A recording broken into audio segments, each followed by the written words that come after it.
প্রিয় শিক্ষার্থীরা, আজকে 1 মিনিটের মধ্যে আমরা সাধারণ খতিয়ান এবং সহকারী খতিয়ান শিখে নেব ইনশাআল্লাহ। তো প্রিয় শিক্ষার্থীরা একটু খেয়াল করো, সাধারণ খতিয়ান নগদান হিসাব, ব্যাংক হিসাব, ক্রয় হিসাব, বিক্রয় হিসাব, পাওনাদার হিসাব, দেনাদার হিসাব, এই সবগুলো হিসাব কিন্তু সাধারণ খতিয়ান। এর মধ্যে পাওনাদার হিসাব এবং দেনাদার হিসাবকে বলা হয় মূল হিসাব বা কন্ট্রোল অ্যাকাউন্টস। এখন আসো, প্রতিষ্ঠানের টোটাল পাওনাদার মানে হচ্ছে যত টাকা আমরা পাওনাদার আমাদের কাছ থেকে পাবে, এটা হলো টোটাল পাওনাদার। আবার দেনাদারের কাছ থেকে আমরা যত টাকা পাবো এটা হচ্ছে টোটাল দেনাদার, অর্থাৎ এটাকে বলে মূল খতিয়ান বা কন্ট্রোল লেজার।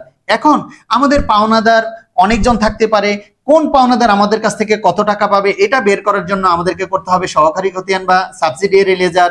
একইভাবে কোন অনেক দেনাদার আমাদের থাকতে পারে, কোন দেনাদারের কাছ থেকে আমরা কত টাকা পাবো এটা বের করার জন্য যে খতিয়ান করতে হবে সেটা হচ্ছে সহকারী খতিয়ান বা সাবসিডিয়ারি লেজার।